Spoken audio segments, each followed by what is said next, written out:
All right. Hello, everyone, and welcome to the Guide to COIL Virtual Exchange, Writing a Transforming Pedagogy. My name is Patty Webb, and I'm the Marketing Manager for Stylus Publishing.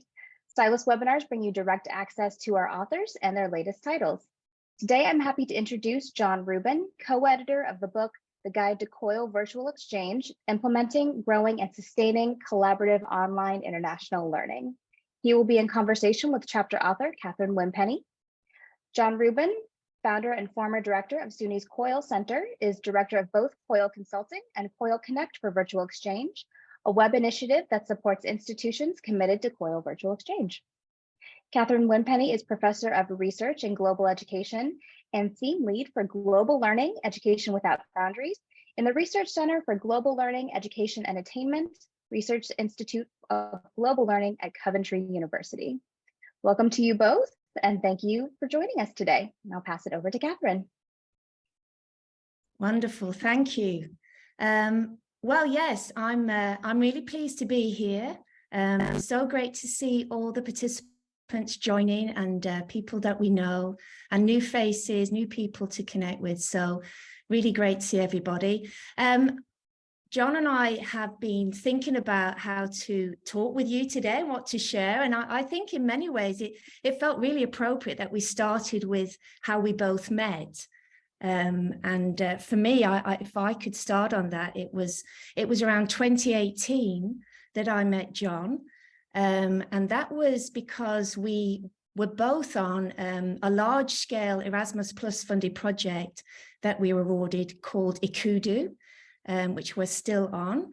And this project is very much focused on transforming curriculum through internationalization and COIL virtual exchange. And our project brings together 5 South African universities and 5 European universities. It's led by the University of the Free State in South Africa. And John was joining as our expert COIL consultant. So that was how we first met and how we continue to collaborate in terms of live project work. Also around 2018, I was writing a chapter and that was with Jos Bielen, who's a visiting professor with us in our research center. And Jos and I were looking at writing around internationalization in the classroom and thinking about questions of alignment and doing almost some sort of comparison around how our respective universities, that being Coventry with Jos's university, the Hague University of Applied Science, and how we were respectively looking at embedding COIL in an internationalized curriculum. And as we were meeting with John through Ikudu, we thought to invite John with us on that chapter, which he agreed to. And so we got into one another's ideas a lot more and shared our perspectives a lot more. And thankfully, our chapter got published in Paul Nixon's book, which was around reshaping international teaching and learning and looking at universities in the information age. So that was some useful, important time for us to build our relationship. And I'd say since then, we just continue our contact. We chat, we discuss our work together, our ideas in COIL. And I was really pleased when John asked me to co-author the chapter in the book, which is around COIL and scaling up. And we'll get onto that later in the webinar. But in getting to know John, you find out much more about each other, one another's backgrounds. And so I wanted to now move on to say to John, that I've learned that he's a media artist, and this is briefly mentioned in the book. But I wonder, John, if you would share with colleagues here, how did being a media artist lead you into developing COIL? Thanks, Catherine. So nice to see you all. I'm not seeing you, but I know you're there.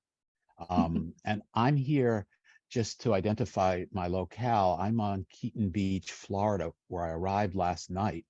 So this background you kind of see, you can see a little more of it now, is all new to me. And part of the being in a new place is connectivity. So I hope the connectivity here will be good. We'll see how it goes. So to answer Catherine's question, and I don't want to go on too long because those of you who know me well know this story, that my kind of engagement with this came through a Fulbright, way back in 1999. So this is getting to be 24 years. And at this point, I visited the country of Belarus, and without telling the extended story, I asked my students there to make short videos about their daily lives, which was part of the kind of work I would do as a teacher at SUNY Purchase, but I was making films more or less full time. And what I found was that the students in Belarus made videos, and these are first videos, these are home movies, that were really different than my students at SUNY. And I don't mean what was in front of the camera, but the mindset they were using to even make these simple little videos. And it really struck me. And when I came back to the States, I developed this idea of trying to have a communication between my SUNY students and the students in Belarus. And the connectivity at that time was very weak.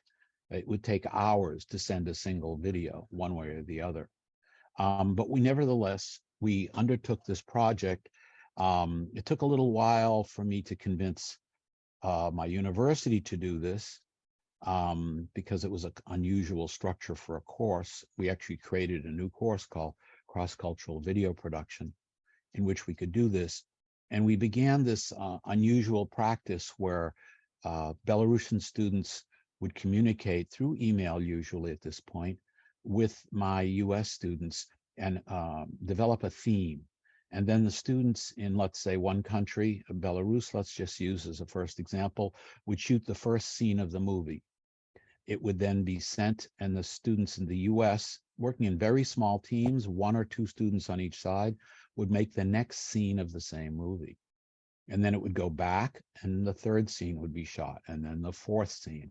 And this took much of a semester. And so it was a kind of sequential collaboration. Very few of these ended up being very narrative because it was so difficult to do this.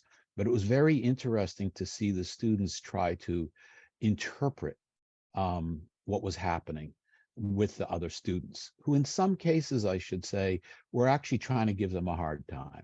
That is, they were saying, well, you think what you sent us was interesting and peculiar. Well, we're going to send you something that's even more strange that you probably won't understand at all. And so I realized this was an odd form of intercultural communication that was very exciting. And this kind of inspired the idea that, well, maybe this is a format, maybe there's a way that this could be developed. And so that was my way into this. And I just want to counterpoint, there are many others who are starting to explore this kind of area early in this millennium. Many of them were coming from language learning. So a lot of the others brought telecollaborative ideas, that was the term that was adopted, to this development. But I came at this more as an artist.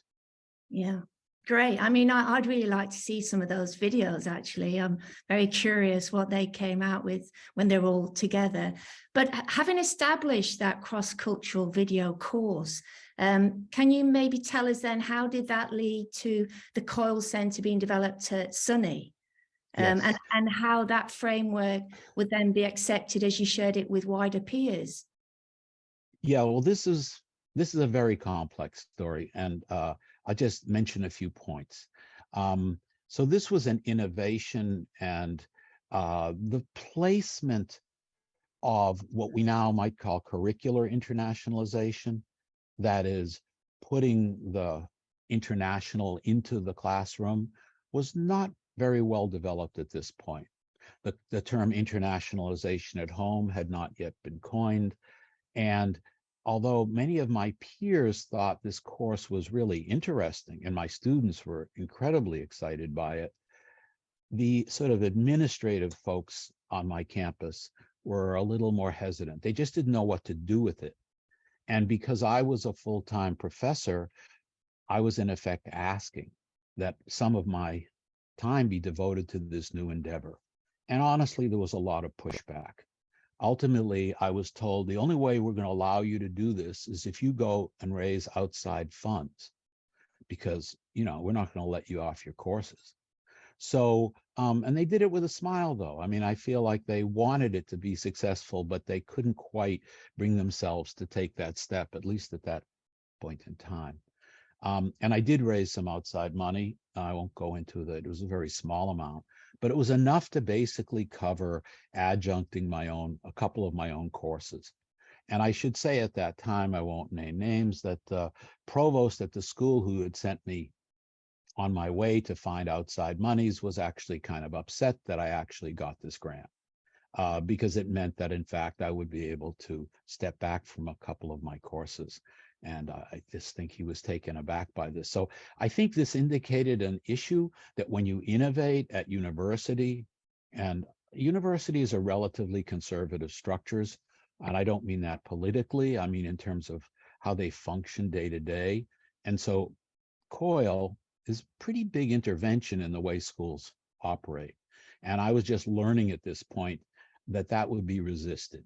And so what eventually happened, and again, a long story kept very, very short, was that there were a couple of visionary people, one up at SUNY System, who kind of said, you know, this is a great idea. Let's try to do it. And it became a complex discussion between many different administrators. But in 2006, the COIL Center was launched. And it exists to this day, thank God. And so one of the interesting aspects of it is that this was not simply a classroom, because teachers innovate and the classroom is their domain. But what I was trying to do in COIL, the COIL Center, was take this beyond one classroom and develop it institution-wide. And I would say, for me, this is still kind of the interesting button, is can institutions really develop this broadly and deeply? Because all of the early work was actually done by innovative teachers. How do you make that move to making it more institutional? So I'll leave it there. There are many stories to tell, but not today. So, but Catherine, how did you first engage with COIL? Yeah. Well, I think I probably have to say it was around 2014, 2015, and in the field of my professional background, which is occupational therapy. We won an award through the World Federation of Occupational Therapies to really think about ways to explore globalized pictures for occupational therapy and how to help encourage students to think about being prepared for being graduates out there in the field, delivering culturally sensitive occupational therapy practices, and being able to take risks, be able to think about their professional practice and ways to extend the profession. So we set up a COIL with 3 universities at that time, one in Belgium, another in South Africa, and ourselves.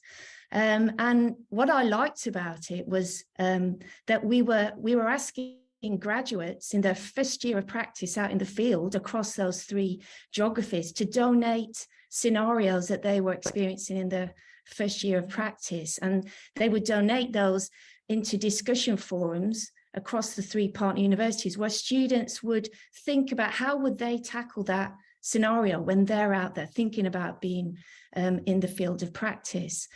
So I think what that made me think of when I was looking back at where my research started, you know, and thinking more about where research in COIL started, because COIL practice at Coventry really had its beginnings around 2011, I would say.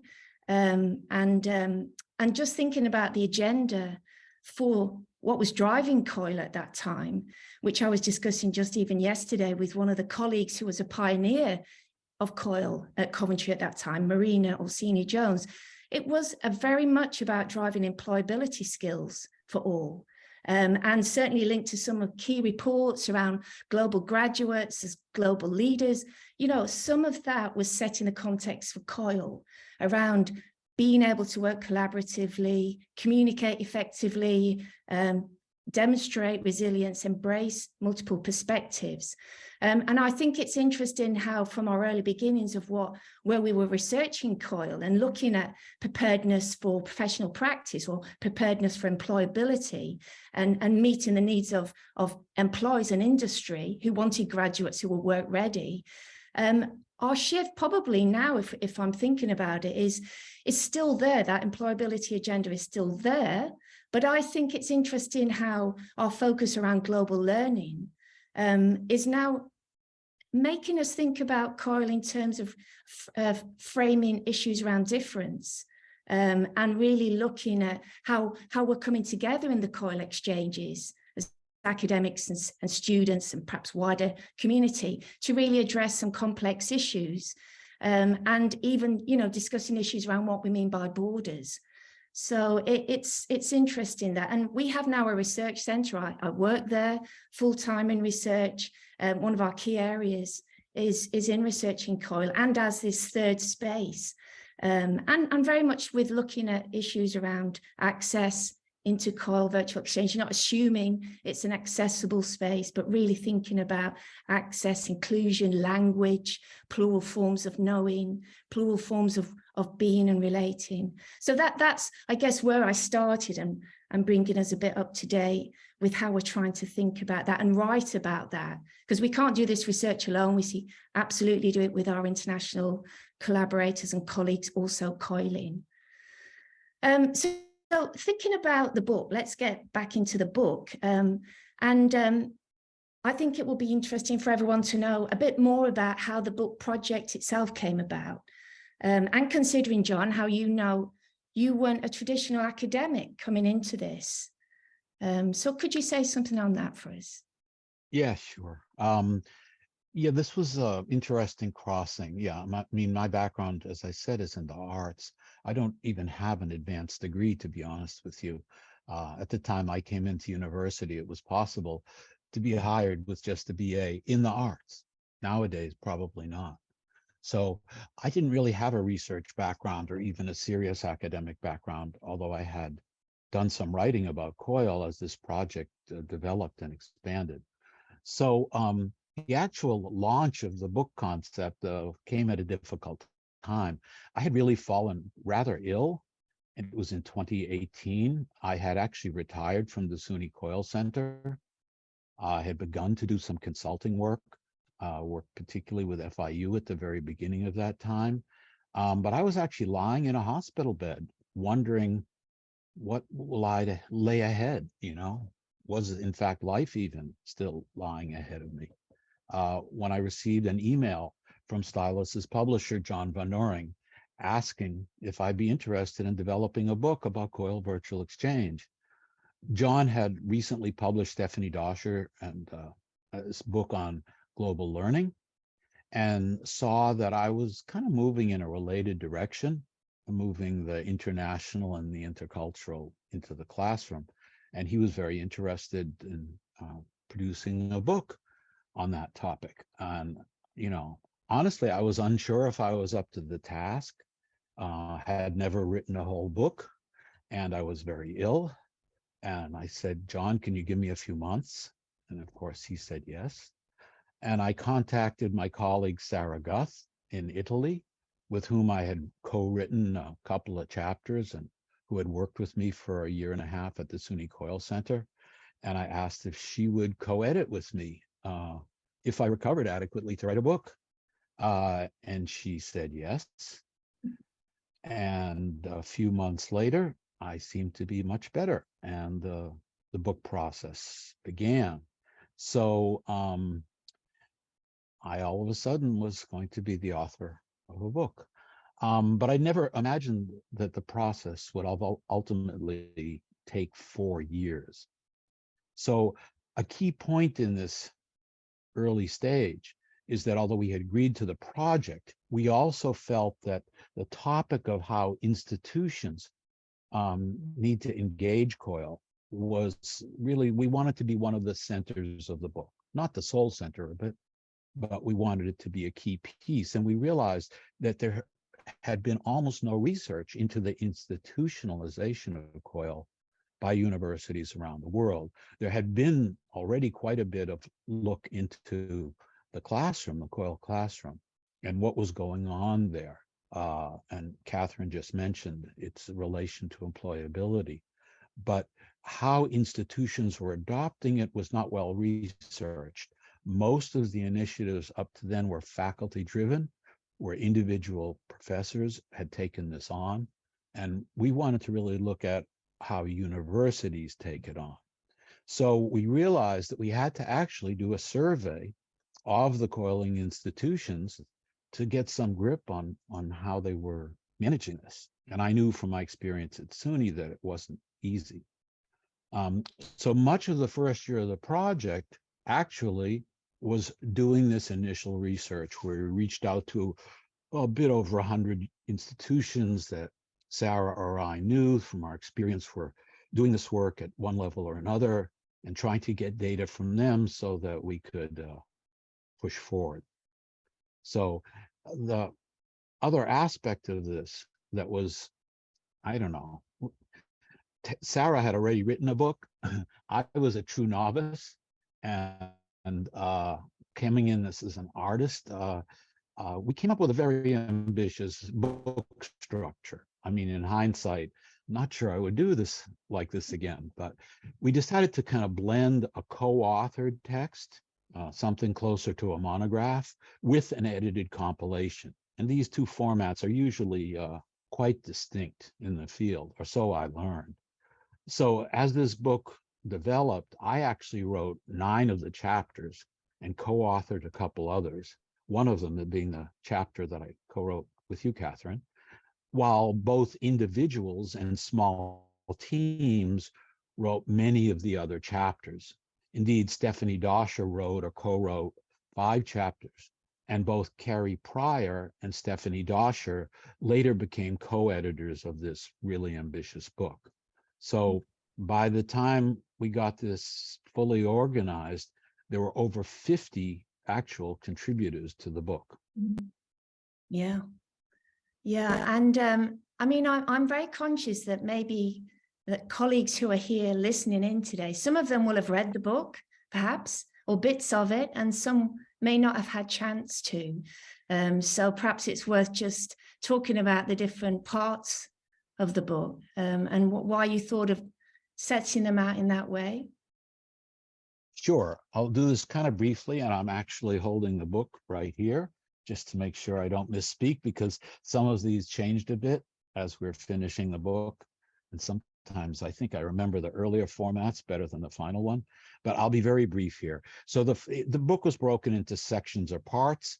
The first one being, as you would guess, Introduction to COIL Virtual Exchange, but this was actually made up of 4 complete chapters, including Harvey Charles, The Limits of International Education Mobility and the Emergence of COIL, and my chapter on collaboration. There were others. So we really wanted to frame this in the situation that we found ourselves in. The second section, which was a chapter that I mostly wrote, but the concluding piece of this section I co-wrote with Catherine, and we're going to talk about that momentarily. This was called What Institutional Leaders, Senior International Officers, and Internationalization Champions Need to Know About COIL Virtual Exchange.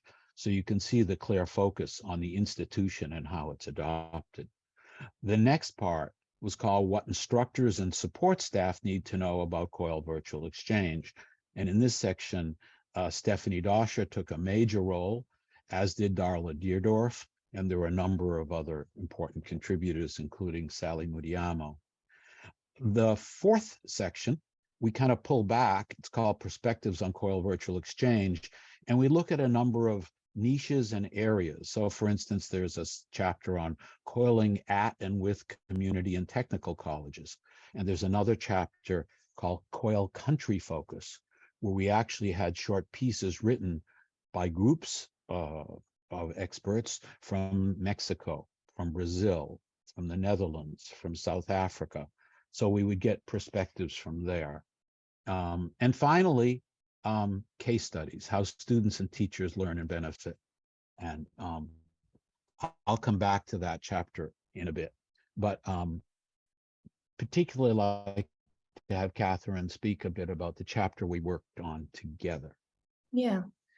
And I think as I was reflecting on this, it's always interesting when you're asked to write a chapter in an edited collection that you have a sense of what the overall book is, and it was great to be able to write with you, because as the editor with Sarah, you know, you had much more of a sense of the overview. And perhaps from my perspective, I was more focused on the task in hand and writing our chapter and then seeing how that plays out with the wider book.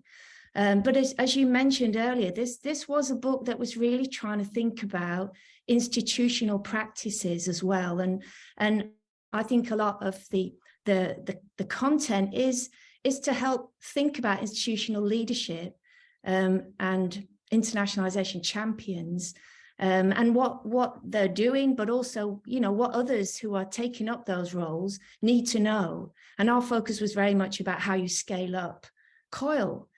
You know, I was very pleased to be asked to be part of this, I guess, because in some ways Coventry have been doing a lot of COIL and offer a lot of COIL exchanges. So I guess we've been known for being in the field and doing virtual exchange for some time.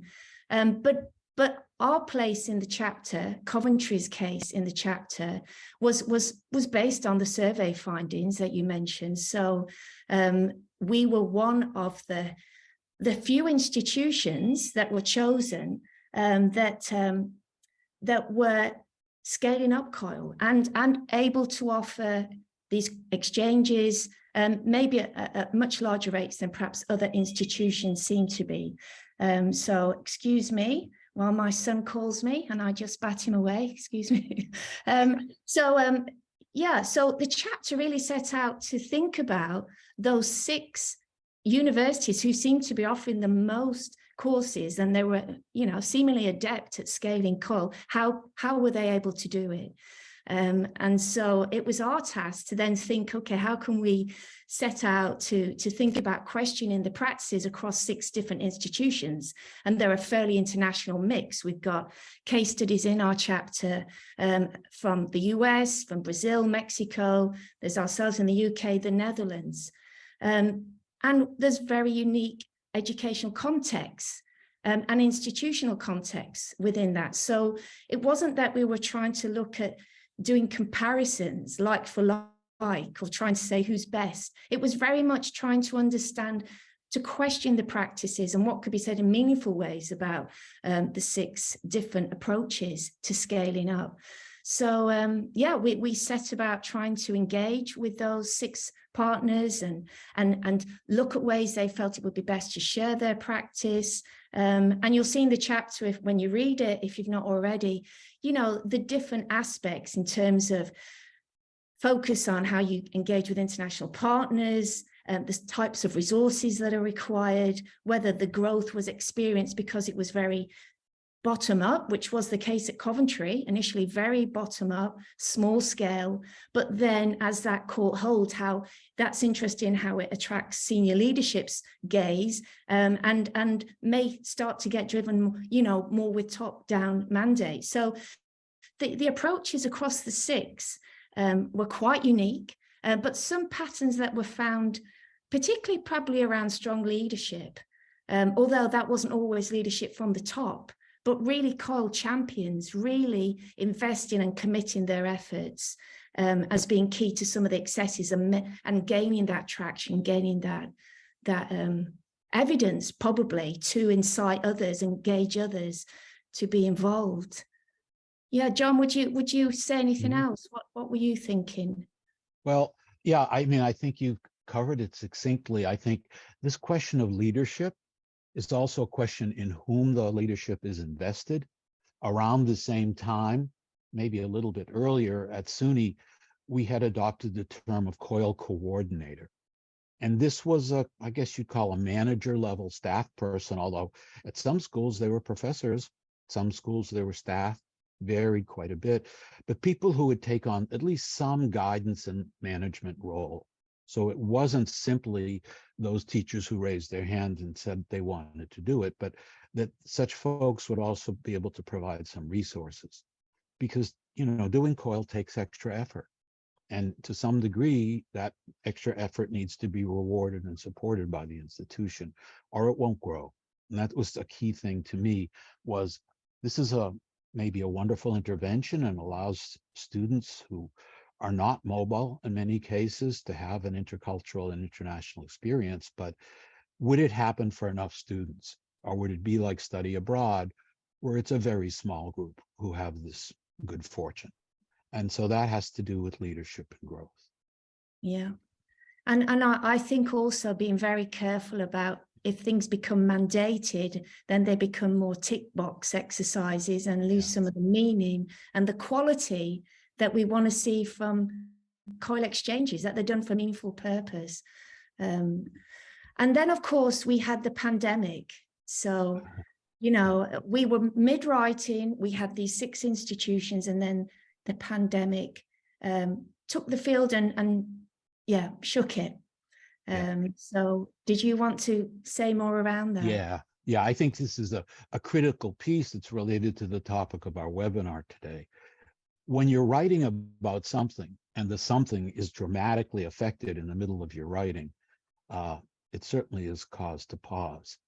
And it so happened that the pandemic, which was such a tragedy for so many, affected COIL mostly in a very positive way.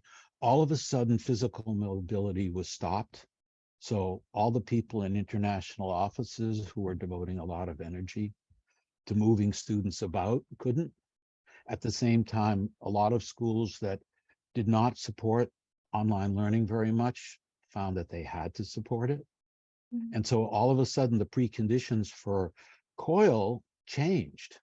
And so what occurred to a large extent, I mean, Catherine and I didn't just stop in our tracks, but to a large extent, the writing for the book stopped in mid-2020.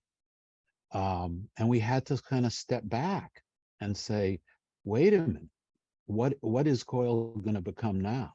Right before our eyes as we're writing it, it seemed like maybe it would start to perform a different role. So, and also I would just be honestly for myself, when I left SUNY, I sort of hung out as they say, a shingle saying consulting, and I had indeed done some consulting work.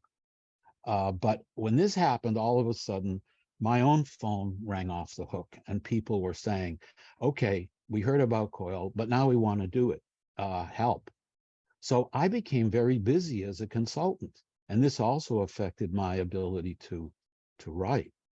So I wouldn't say it was a complete hiatus, but from mid-2020 to maybe mid-2021, there wasn't a lot of work done. And it was also frustrating to some of the contributors who had given us interesting material, even in 2019, who were all of a sudden told, well, sorry, the book isn't going to come out yet because we really have to think this through.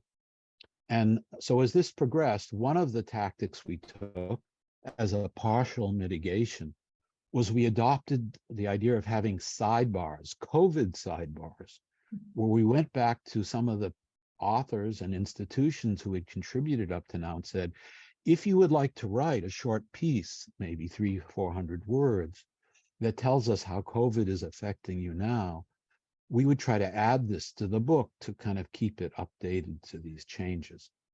So it really was a huge effect. And one other piece, and I'm going to go directly into this because it's so important to the book, and I'll try to keep it very short, is that during this period where I was consulting and everything was changing, I, with colleagues, created a website called COIL Connect for Virtual Exchange. And the initial impulse for this was that when I was consulting, one of the first questions would be from new institutions new to this is, well, with whom should we COIL? Who is doing this? Like, who's out there? And I realized there was no place in the world where you could find out who else was doing COIL, what other institutions. I mean, there were ways. Maybe I overstated that. The SUNY COIL Center was still very much in operation, and Coventry and other schools, FIU, and there were places you could go, but there was no central place where you could try to find out, you know, the world perspective on it. So we created this website and willy-nilly tried to get people aboard, and we're rather successful, actually. At this point, we have 250 institutions on the site. I'm going to very briefly show this site to you in a minute, but the reason it is also so relevant to the book is as we were concluding the book, it became clear that whenever we put the period at the end of the sentence of the book, this was continuing to happen. We needed a way to keep updating the material that was in the book. So speaking to John Von Noring from Stylus, we discussed the idea and decided to act upon hybridizing the book. That is, a bit of the book is on the Coil Connect website.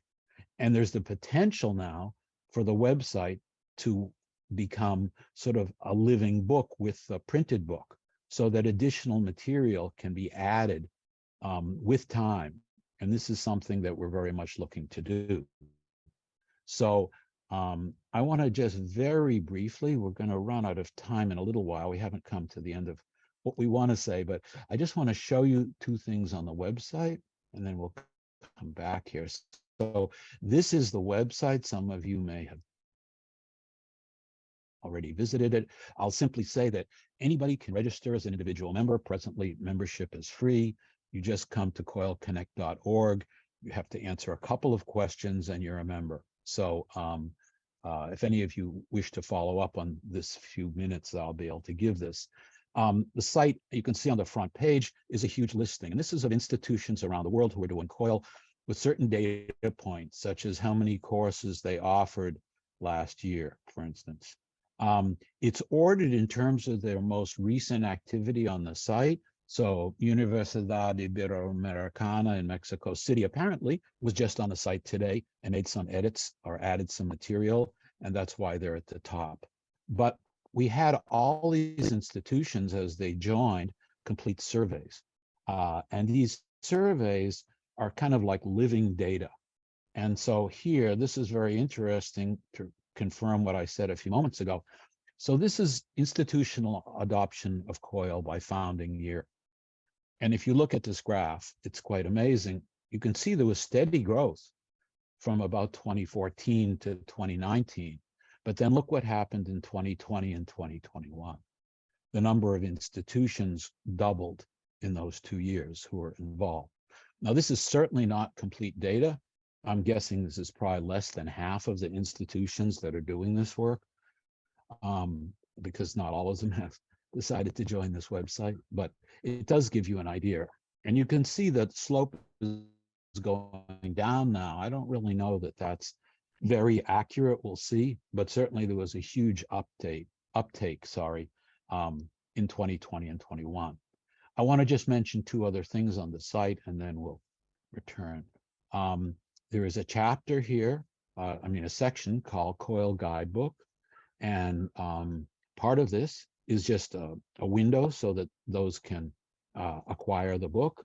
I don't know if this graphic is going to show up. It seems to open up very slowly. But I also want to indicate that case studies that were originally going to be in the book, we decided to instead have appear on the website. My screen is refreshing extremely slowly right now, so we may not, there it goes. So if you go to the book and you go to chapter 24, you will find abstracts for 10 websites. 10 case studies, but just abstracts. And below them, you'll see a QR code or a URL. And when you click on it, you will come to this website. And this is where you'll read the actual case studies. So you can see here actually is my cross-cultural video course. So if you want to learn more about what happened in that course, you could come here. And we hope that this hybridization will continue and that there will be other situations where material that contributors will provide us will be placed on the website. We haven't really crossed that bridge yet. It's something I'm talking to publisher Von Noring about, but it's something we really hope will take place. Just want to show one last thing. Let's see if this takes more than a few seconds to refresh. I'm not going to bother. I'm not quite sure. It's a little embarrassing, but for some reason it's not refreshing quickly. So I'm gonna leave this go for now so we can go back to our conversation and not stare at a half-empty screen. But Okay. The link has been shared in the chat, so I guess it's there for everyone to go have a play with and see about all the resources and I'm very much a fan of living books. So it's great that this work continues and this data continues to be captured. But part of what we said we were trying to cover today in our conversation and you know, based on the book and where it's got us to, is our thoughts considering, you know, this post-digital, post-pandemic landscape for COIL and internationalization for all. So maybe with just a few minutes remaining, and maybe this takes us into some questions, we both had some views on this. John, if you share from your perspective. Yeah, I'll mention 2 points that I think are critical. One was just mentioned really, which is whether institutions will provide the necessary resources to scale up, whether COIL really will live up to this possibility. So much of internationalization is predicated actually on the generation of student fees and recruiting international students. And virtual exchange does not directly provide that income flow. It does secondarily, I think, very much affect it, but it's not quite so obvious as a cash cow. And so is there the leadership and vision in our universities and colleges to build and support the infrastructure that COIL pedagogy requires? I think the jury is still out on this. I think we're seeing it definitely at some institutions, but not at others. And if you do have a chance to go back to that website, this is the one piece I wasn't able to show you, you'll see that of the 250 institutions listed there, half of them are only presently offering 5 or fewer COIL courses per year. That is back to the discussion that was in our chapter written 3 years ago. Will schools scale up? There are far more now doing considerable numbers of COIL courses, thereby affecting many students. But the number is still in the minority. So I think this question remains. And the second point I want to make, and I'll pass it over to Catherine then, and she can follow up, and then we'll answer questions. So the third letter, this is in the conclusion of the book. So I'm just reading a short paragraph. The third letter in COIL stands for international, but this word can be replaced with intercultural to broaden the application of the COIL acronym. So building on that shift and considering the potential for the COIL model to be more widely applied, there's tremendous opportunity for this sharing pedagogy to be utilized at the regional and local level. So COIL's about connecting groups of students who've had different life experiences. Why not connect a classroom in a rural institution with one located in the city, but possibly within the same state, province, or country? Why not connect classrooms with diverse student populations, even within the same city? The core action of linking and then engaging in an intercultural synthesis across difference may only be in its infancy. The fact that COIL began as international, I don't think necessarily should mean that it must remain only an international practice. Yeah. Well, I mean, I think that's really interesting, and that there's this scope to play around with somewhat of the wording of COIL. I mean, first of all, I would like to say that we've been involved in a project with colleagues in Jordan, which was where rural and urban universities, there were 5 in Jordan who engaged in exchanges. And that was really positively met by the students who would otherwise never have met, never shared their learning experiences, and it was very fruitful. So I think the national exchange, you know, we've had some experience of that. And those exchanges also being facilitated by student peers. So that was interesting. But one thing that I was talking about earlier with a colleague was, you know, if we think about different ways to look at not the international but intercultural, it made me think about the online. And I know, John, in our conversations, we have talked about the online and the offline, the synchronous and the asynchronous. And I even wondered, you know, just thinking about collaborative offline international learning and how do we make use of that synchronous or the asynchronous space. And I think that's interesting, and how students are collaborating asynchronously, offline and locally. So I think that's of interest. But I wanted to pick up on part of one of the chapters where Jos and Stephanie are talking about global learning, and this being defined as how diverse people collaborate together and address complexity that helps us transcend borders. And I think what does that mean in relation to COIL? And certainly perhaps within our research, and we have some great PhD students in our centre really trying to investigate this, is what we mean by the borders. I referred to this earlier because as one of our students, Mark Dawson, is saying, there's many examples of borders which are intersecting, not only thinking about geographical borders, and we often think of that because it's around the international, but even the local issues around gender, around ethnicity, around age, around ability, disability, learner identity. So, how are we saying that we're transcending all these borders? And I think we're very interested in these as being perhaps sometimes sites of tension, and they're still, really worthy of our discussion and reflection and research.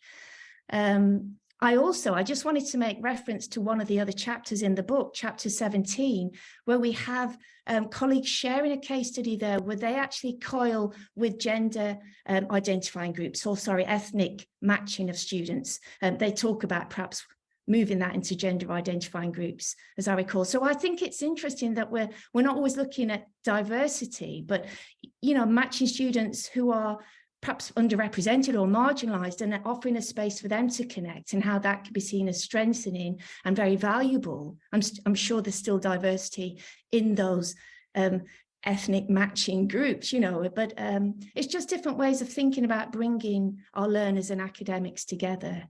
And just finally, I think the interest also in coiling beyond the campus into community.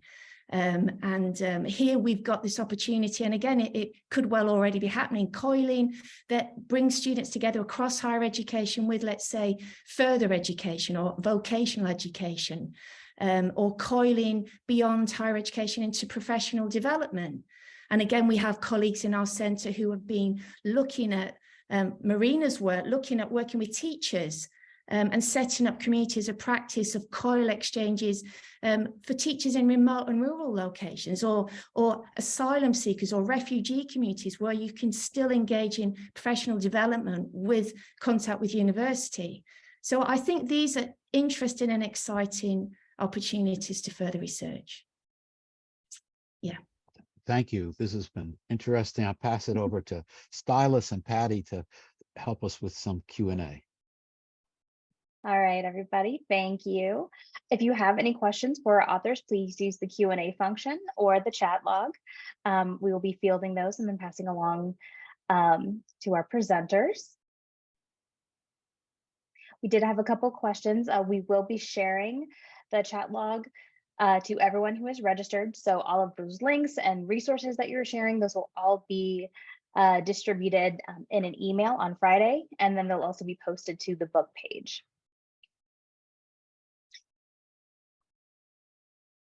Well, so does anyone have any questions? Well, there's lots of Comments? Conversations been going on in the chat, and a lot of sharing of resources, which I think is really wonderful, because this is about collaboration and sharing, which all about at the heart of COIL. So I think that's all very useful. Just scanning through some now. I would even ask, is there anybody who has read the book or part of it who has any comments on the book, even criticisms of the book? I would love some feedback about it, actually. So that's another avenue if anybody has any thoughts. No, okay. Well, so far, so good. Yeah, thanks, Adele. That's so far so good might mean you've only gotten through a few chapters. I'm not sure. It is a long book. It was longer than it was intended to be, as the publisher well knows. We were supposed to keep it 100 pages shorter than it ended up. Okay, our first question. Are you finding that certain countries are embracing COIL more than others? Yeah, let me jump in on that. This is something you can find good data on right on the COIL website, COIL Connect website. What we found in particular is that Latin America has been an incredibly active area. If you look on the COIL Connect website, the US is the most represented, but that's natural. This kind of came from there. But if you look after that, Mexico is number 2, Colombia is number 3 in the world, at least of those who have listed themselves on the site. There is another issue that's lurking, which is terminology. So although the site is called COIL Connect for Virtual Exchange, the word COIL is probably a bit dominant. In some places in the world, and including in the US, people tend to use the term virtual exchange.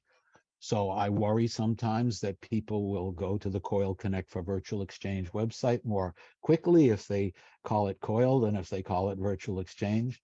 That's a kind of strange linguistic issue, let's say. I don't know how serious it is, but so that may affect it.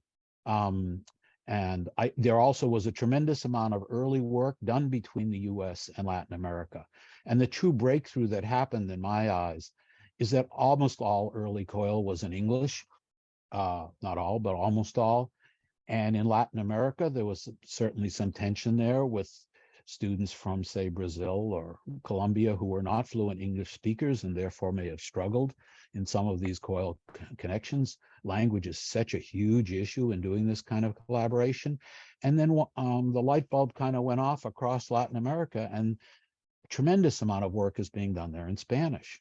And it's being done between different countries in Latin America and the rest of the world.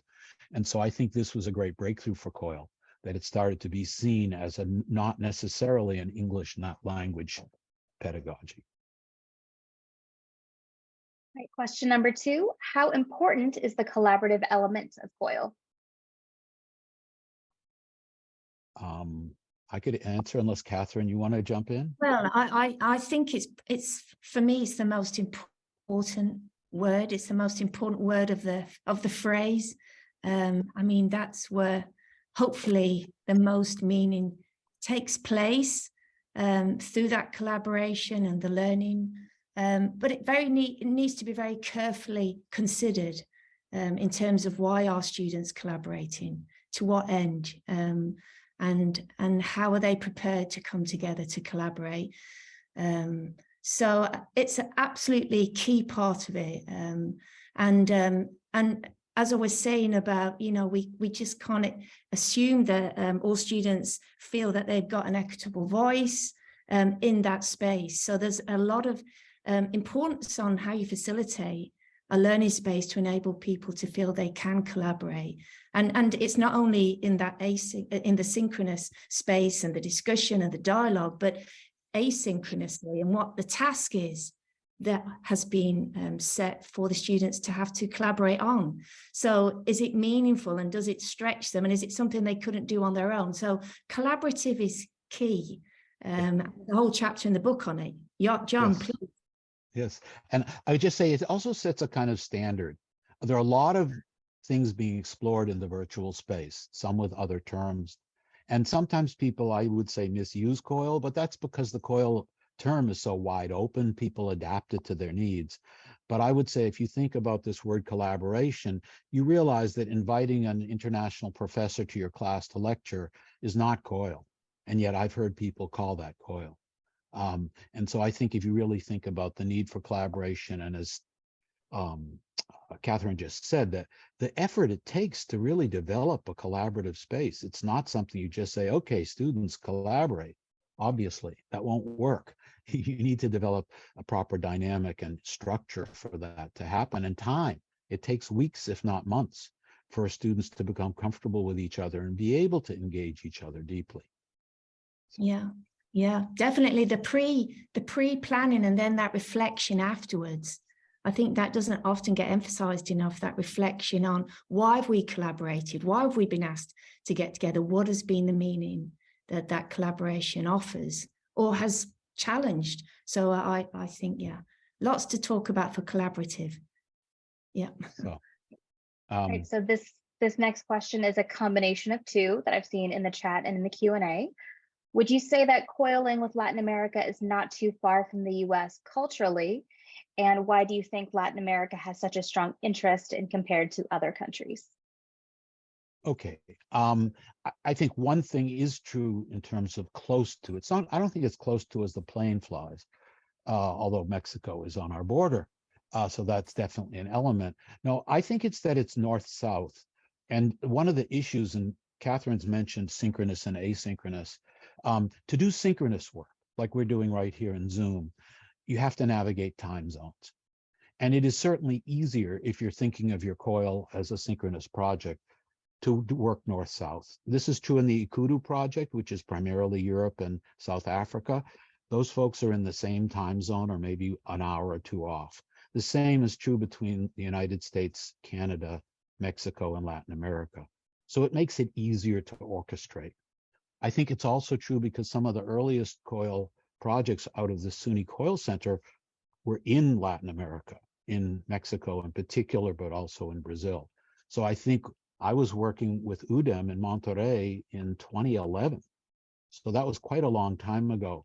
So I think there was an early influence there also. So I think those are important, relevant issues.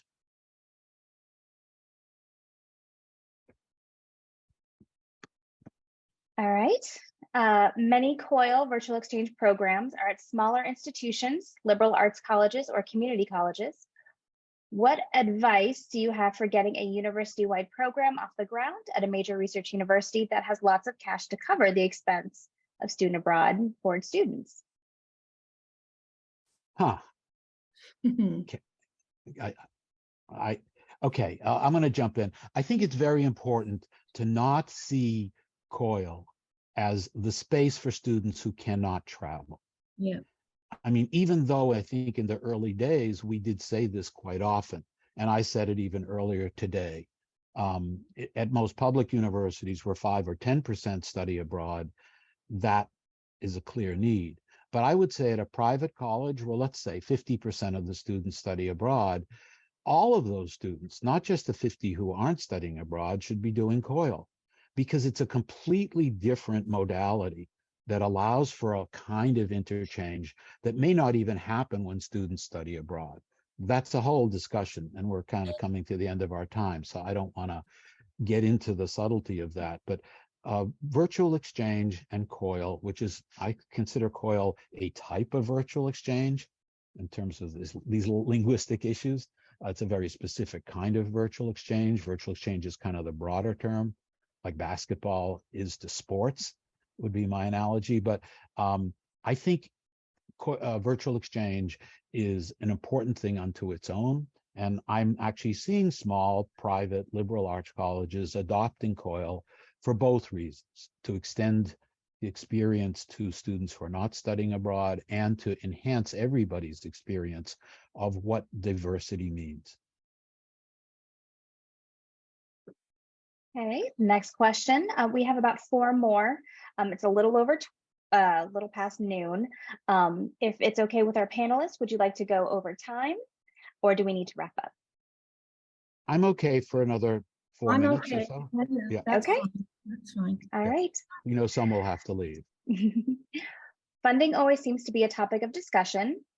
You spoke of getting buy-in, but are there additional sources external to campus funding for support? Resources external to campus funding. I have to think on that. Well, while you're thinking, I'll jump in. Yeah. There are some. In the early days of COIL, there were none. And so we went knocking on doors of foundations and such. We went to the National Endowment for the Humanities. They didn't know what COIL was. We told them what it was. We said it was a version of digital humanities, which they funded. And they said, oh, okay, we'll fund it then. So you have to be creative. You have to find ways to communicate what it is to those who may be funding, but not yet identifying this as a fundable option. The Stevens Initiative in the United States funds virtual exchange. They're a key funder. There has been funding in Europe from various areas. DAAD in Germany was funding. The Dutch Ministry of, I may mix this up, I'll say of Education, I'm not sure I'm right, is funding this. And then there are private funders who are taking notice of this. I can indicate just, we were just in a session with the FIU Leadership Institute where we had a speaker, Heather Ward from University of North Carolina, Chapel Hill. They wanted to launch COIL initiative during COVID, and they found a donor, a university donor who'd been supporting the university in other ways, who heard about COIL and said, wow, okay, I want to fund this. And so this was external funding. But you have to be resourceful. It's still a new field, it's still emerging, and you're not going to find large numbers of external support organizations. I think the university has to cover a chunk of it, that's for sure. Actually, I've remembered I should be able to answer this question because I'm full-time research. We're always applying for grants. So I guess external resources include our funding agents, and certainly we are all the time applying for grants and trying to enable us to research more into COIL locally, but also comparatively across colleagues and institutions and communities. So yeah, funding, but let there be more funding needs for us. Just jump in. There's a few days left, I think, for people to apply. I saw John Fowler post. There is an opportunity with Norway, which is being managed by AU. I'm going to say this wrong. Yeah. So I'm not going to say it. You can look at John's note in the chat so I don't blunder here. But there's actually a funding opportunity to do COIL between the US and Norway, and I think Japan, I think, is the threesome, unusual, that's open until the 20th, which is another 5 days. So that's an actual live funding opportunity. AACNU, thank you, John Fowler. John was many years ago my assistant director at the SUNY COIL Center. So good to see him joining us here in a new role. Our next question is, what do you think would motivate professors and teachers to adopt COIL when most of them have so much on their plate? Yeah. Well, if I might just start there, I mean, I think often you can be inspired by listening to people who are doing it. I think in some ways that's how it got off the ground at Coventry, because it started small, but colleagues were sharing what they could do and what they could achieve, and the feedback students were giving them about the opportunity and the experience. And I think that those were stories of inspiration, encouraging colleagues to think, well, how could I COIL? How could I set up that within our course? And I think also, for example, at Coventry, there isn't one size fits all. Although there's certain ingredients that we want to see within a COIL exchange, it's very much about what technology you want to use and how creative you want to be, or if you're just going to go with mobile phones and keep it very straightforward. So I think incentives come with making it feel achievable, making it feel like it's not got to follow such a tight process, that, you know, you can be creative. But I think it's also, I mean, working to look at buy-ins, working to look at incentives for staff to put that effort in, because we've said it is labor intensive to do it well. It's not something that's just quick and you can change your classroom and just put it online and put it into a COIL exchange. You have to really think, and the importance of that partnership. So maybe this comes back to why we don't scale up hugely, or why there aren't so many offerings, because you know, it's important. What are those incentives? They don't necessarily link to better salaries, for sure, you know, so why are we doing it? But hopefully our students are telling us why. Sorry, John. No, it's okay. It's just trying to fit one last thing in here before we fully run out of time. There's a slight irony here, because in the early days and up to the present, the initiative was by professors and faculty, not by administrators, leaders, or international offices, who often either didn't know what it was or didn't care about it. It was professors who said, this is cool, I want to do this, and I'm going to do this, maybe even if my chair doesn't want me to do this. It was very, very, very bottom up. But over time, now that we have more folks wanting this to happen, and we're getting past those early adopter excited professors, it is a little more complex, and we all have so much on our plate, especially those who teach. So it does raise these issues, and there's no really simple answer. I would say the most important piece, outside of some kind of stipend or funding, is that the institution support it publicly. So if teachers are doing this extra work, and there is extra work, particularly in the first iteration of doing a COIL course, you know, the dean, the provost, somebody should say, we have these fantastic professors who are opening new doors for our students, and congratulate them publicly. This is really an important piece. It shouldn't be under the table. I know that UDEM in Mexico, that's been doing a really successful COIL project for many years, does this on a regular basis, on an annual basis. And it's important. It really gives kudos to the teachers who are doing this. As far as financial or course release support, again, if you go to the COIL Connect website and you look carefully, you will find that approximately 1/3 of institutions that are listed there give some kind of financial or financial equivalent support to teachers. 2/3 do not. So that gives you an idea of how this exists out in the field.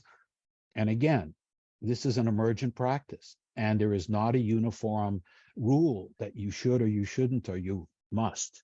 The only thing I would add is if you are an institution with funding and you can support your professors, please take into account that they're working with partners in another country who may or may not be funded.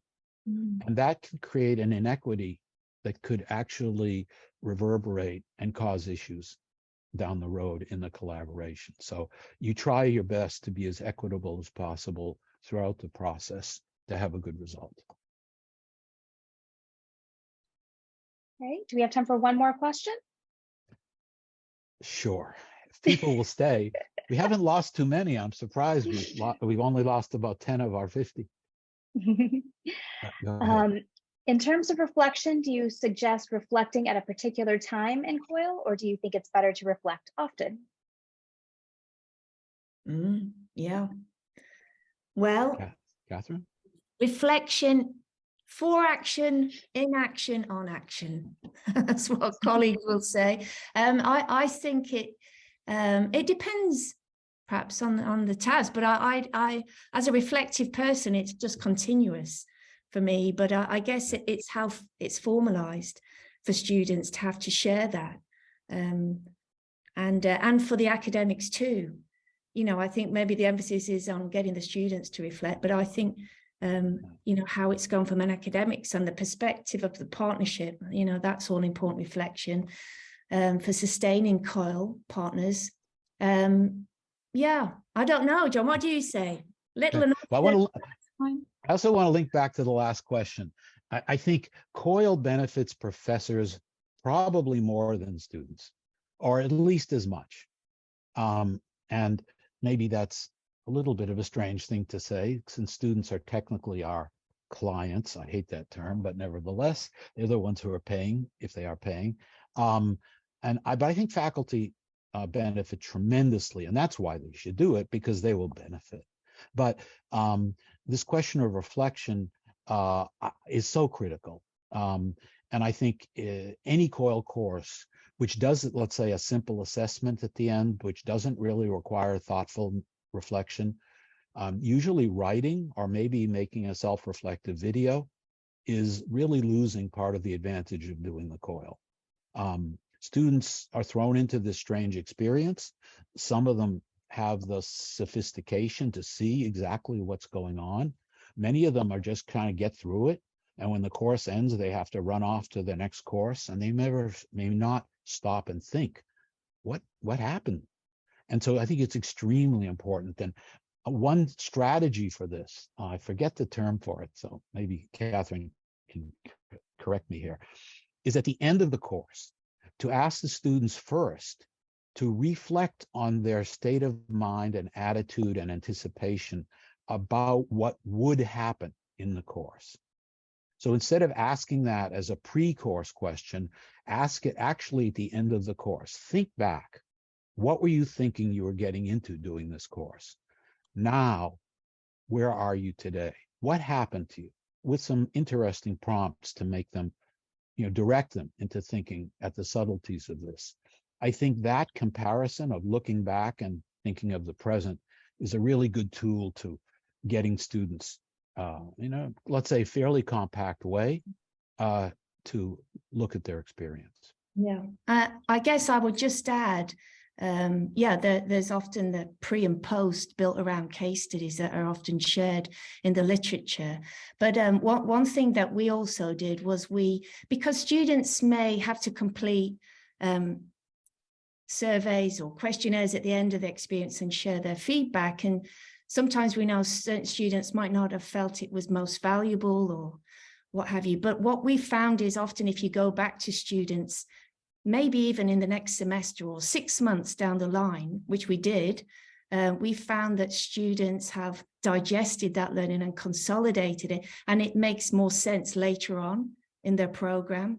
And we've talked with students about what would they tell students coming into COIL, knowing what you know now, almost like if you had your time again, what would you have done differently? And there's a lot more ability to reflect on how they would have engaged differently, perhaps, and use the opportunity more because they didn't quite get it at the time. So leaving it a little while to digest and consolidate and reflect on was another technique that proved fruitful in informing its value and benefit as part of a wider program. Yeah. And connecting to that, sorry, one more piece is you shouldn't just do one COIL. I mean, should is the wrong word here. If your institution can support it adequately, students should do multiple COILs because, as Catherine just said, it's a really unique experience. And some students, it's weeks or months after that they really understand kind of how interesting this was. And now they're really much more prepared to do a COIL. So if you can build the infrastructure that students can possibly have this kind of engagement more than once, ideally 3 or 4 times, then it really becomes embedded in their education as an experience. It's not a one-off. And I think that's a wonderful benefit if you can orchestrate it. Okay, I'm going to start our wrap up. We have a couple of outstanding questions. So I will forward those directly to our panelists and see if we can have them answered, and then I will add them to our chat bar. All right, thank you to John and Catherine for sharing their time with us today, and thank you to everyone who tuned in live with us this afternoon on Zoom. If you are interested in ordering the Guide to COIL Virtual Exchange, use code COIL20, that's COIL 20, to get 20% off the book and free shipping from Stylus. I will share that code in the chat bar. We also invite you to check out the COIL Connect for Virtual Exchange website to follow up on the COIL initiative shared today. The webinar video replay will be available on Friday and shared on all of our Stylus social media feeds. Registrants will also receive a follow-up email with all of the links shared today and the book discount. Also bookmark our Stylus webinar calendar online to stay in the loop for our upcoming webinar events. We have one more tomorrow and a couple more scheduled throughout the spring. And if you have any feedback on this webinar event or any requests for future webinars, please feel free to email us directly at stylusinfo@styluspub.com. Thank you, everyone, and have a great afternoon.